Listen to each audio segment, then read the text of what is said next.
Good evening, ladies and gentlemen. Welcome to a different type of video. So today I'm going to be giving you guys my first impressions of the LTE, first impressions / review of the kayak, and I don't really know if I have pros and cons yet. I've only been out on it 3 times for a combined probably like 6 hours. I probably have like 6 or 7 hours in the kayak so far, and I just wanted to give you guys a walkthrough of it. There's a few things missing on it, but I'll put up some old video to show you. Anyway, here is the setup of the LTE. So first of all, you have the LTE itself, which is, I believe, 10 foot long. I don't think it's 10.5 feet. I think it's like a straight up 10 feet. I'll measure it at some point. So of course, you have your hatch here. No water in her, thankfully. It gets a little bit of water in it every now and then. We got a really bad storm a few months ago, and the water got through my tarp. The scupper plugs I normally keep out while it's stored, so if rain does get through the tarp, it can drain right through. And the LTE has 6 scupper plugs. It's got the 2 up here, 2 under the seat, and then 2 on the back deck. Now we have the Garmin, the sonar. I don't know where that hair came from, but you guys have seen this in the most recent videos. Then right here is my Bixpy motor with the remote, and the Bixpy is right there. What's really cool about the Bixpy is you can have the pedal drive down along with it. So I'll be using this especially for Sheepshead. So in the winter season, I can use the Bixpy to get to the docks or the bridge and then turn it off and then use the pedals to navigate around. But as you can see, very sick. You can have both of them. That is awesome. Now, my only worry at the moment for this current setup is if I'm in an area like Castaway where there's a lot of oyster beds, I'm scared of my Bixpy hitting an oyster bed and breaking. Now, Bixpy does have another mount for the back, which I think I'm going to get, so if it hits anything, it just bounces right up. Because right now, if that hits anything, it's not moving. So, and like I said, that that kind of worries me. I don't want that to happen. I got the Bixpy sticker on here. That's my Florida tag number stuff for the motor. Eco Fishing Shop. That's where I bought the kayak from. Now let me show you guys my first dent on the kayak. So that right there, I'm not sure if you can really see it, but that is my first dent on the yak. The bottom is scraped up pretty good from the kayak launch at Castaway, but that is my first actual dent in the yak. I'm very sad about it, but if you're using the yak, it's gonna get scratched up. I need to do a better cable management on my transducer, my transducer wire. But yeah, this is the Scotty 141, I think. It's just an arm that goes down in the water. This is like the easiest sonar setup you can do. And that's why I did it. Here you have your typical native seat. However, the LTE's sitting position, I believe, is higher than the typical native kayak. Don't fact check me on that. I'm not too sure if that's true, but I know Steve, or whoever the native designer is, I know he said that the LTE has a higher sitting seat, so it's easier to stand up in. Now, I actually have stood up in the kayak. So last video, when I was at Castaway Island, I let the tide get a little too low, so when I got back to the ramp was inaccessible. So I was killing myself figuring out how to get up on the ramp and get the kayak up. That was a scary situation. if you are a local to Jacksonville and you visit Castaway Island, please do not go at low tide. Don't do it. And if it is low tide, stay in the water until incoming tide. Because dead low tide, the ramp will not be, you won't be able to get to it. It is straight mud and oyster beds. I was that close to not being able to get back. Scary situation. So watch out. Pay attention when you're out there. And then you guys already know this is my camera mount. My selfie stick is currently in my hands, so it's not on here, but I just screw on my selfie stick with my camera on it, so it sits like that. I'm sure you guys have seen that angle in my videos. I have my blue landing net here, and then usually I'll store my rod right there. I need to move my sidekick up a little bit, and it's actually a little bit crooked. But now that I know where my seating position is, I need to move my sidekick up as much as I can. And it's actually getting a little loose, so I'm going to tighten up all the screws. Don't really have anything for the back yet. I have a cooler, but I just haven't gotten the cooler out. Looks like I got a little bit of water in my rudder area that needs to drain out. I don't know how that water got in there. I don't know how I'm going to drain it either. Okay. Maybe just get a sponge. But, this is the setup. As you guys know, I got the YakAttack double header. This holds the paddle. This is my cup holder. Got the rudder cable. This is the Bixpy battery. As you can see, it's charged up pretty good. And then, let me just show you guys the Bixpy moving a little bit.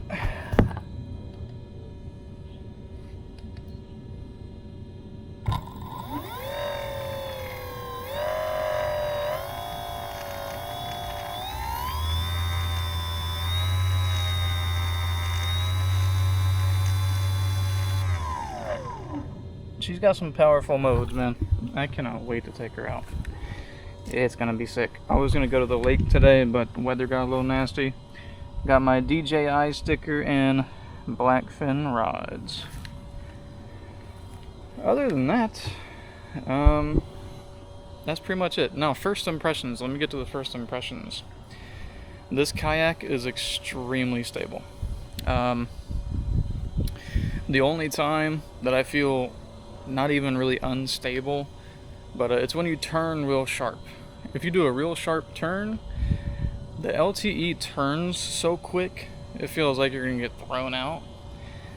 So it's a little weird when you turn real quick, but as soon as you're done turning, you're back to normal. I've had a little bit of current bounce me up and down in it, and it feels just fine. Standing up in it, I cannot stand up in kayaks very well. I found that out the hard way. When I got back to the ramp at Castaway, I stood up and grabbed the pole to kind of push myself forward. Well, for one, my legs were already really shaky because I burned my legs up pedaling back to the ramp because the coefficient was 91. So I was fighting the tide getting back in. Another not so smart move, not paying attention to the coefficient. But standing up in it doesn't feel too bad. I'm just not used to it. I'm probably never going to stand up in the open water. I will probably stand up in real shallow water. As soon as I launch, I might stand up and just see. But you guys will not be seeing me stand up in this thing and fishing. It's not something I'm going to do. As a overweight dude, my balance isn't that great to begin with. So, especially in 20 feet of water, I don't want to mess around. So, but other than that, this thing is stable, man. The secondary stability is insanely good. The kayak feels glued to the water. Haven't really hauled a lot of stuff in the back deck, so I can't really speak on the back deck very much at the moment. But I mean, it's decently spacious. It's kind of short. It's kind of a short deck.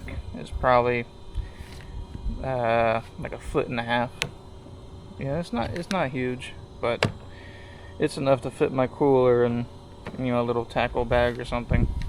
I'm a minimalist. All I'm bringing fishing is some tackle in my cooler. You know, I'm not one of those guys that hauls the kitchen and the garage on his kayak. Not me. I'm minimalistic, which makes the LTE a perfect kayak. Because if you need a lot of room, the LTE is not that kayak. Now, up front, obviously you're not storing anything up here, so there's not a lot of room up here. But I don't care. I just use this to rest my legs or pedal. You know, there's enough room up here for me to not feel cramped. However, to add anything to the sides, like tackle and gear, I wouldn't want anything else up here. However, in the back, you can put all your stuff back here, and you'll be straight. But definitely don't want to haul too much gear in this yak. If you do, you know, and you're comfortable doing that, all power to you. It's just me. I'm not gonna be doing that. I'm a minimalist anyway, like I said, so it's not a big deal.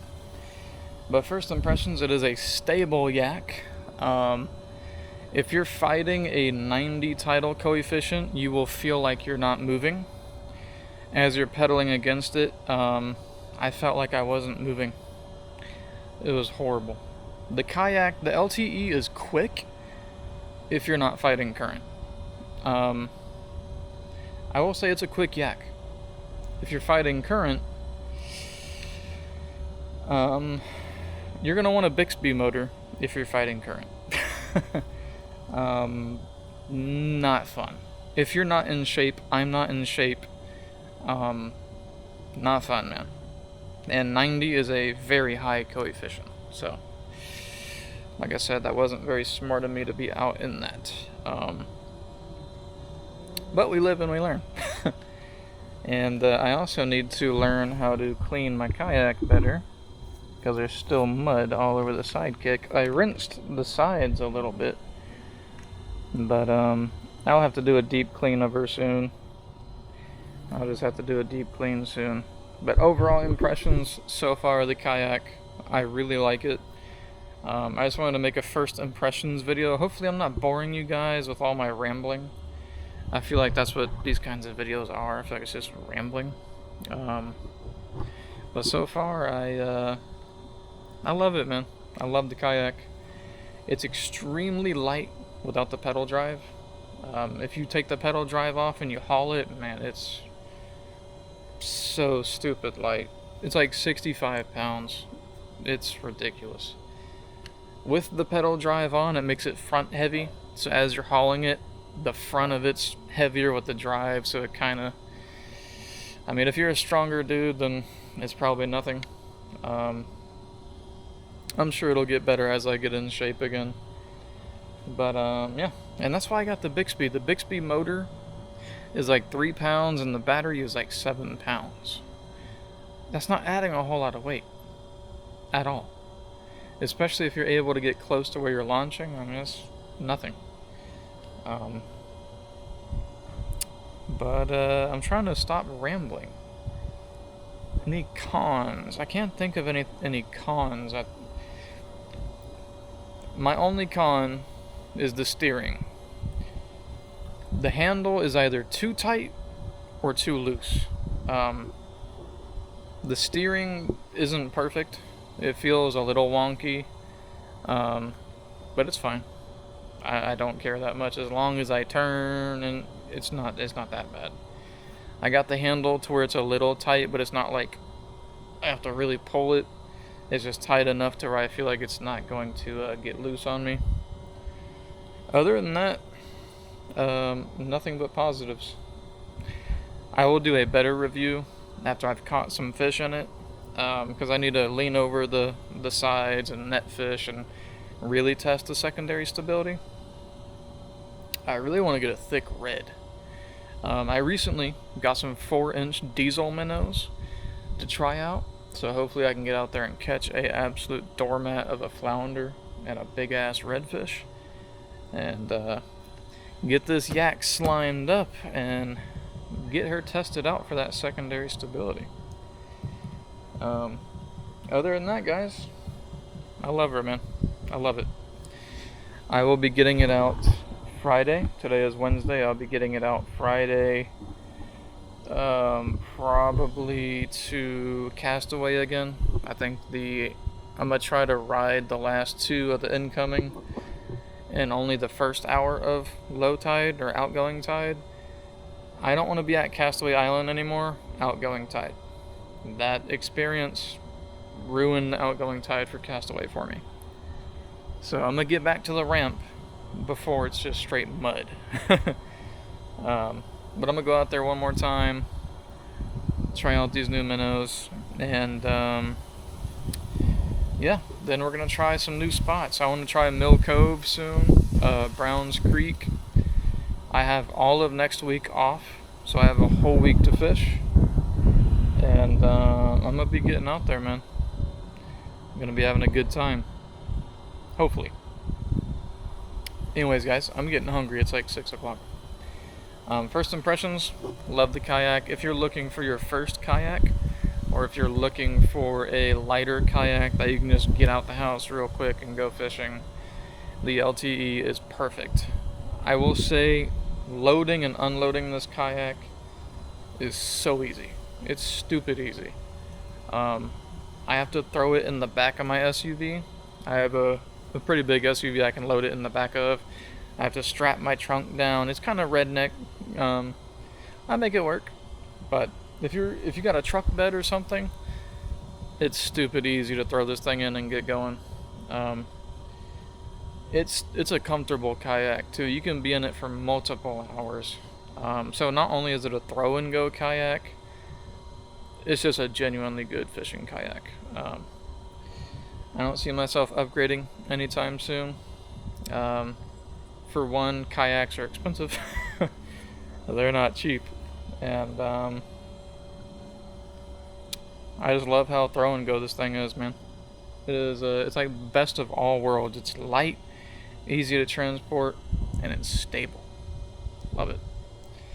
Anyways, guys, hopefully you enjoyed this video. If you made it to the end, comment LTE.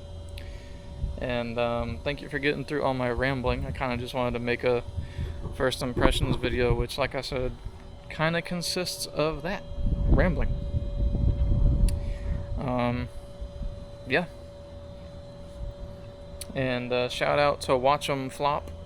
That dude's native hammer is sick. He's in South Florida where he fishes like the actual flats. And that motor on that thing gets that shit moving. It's kind of crazy.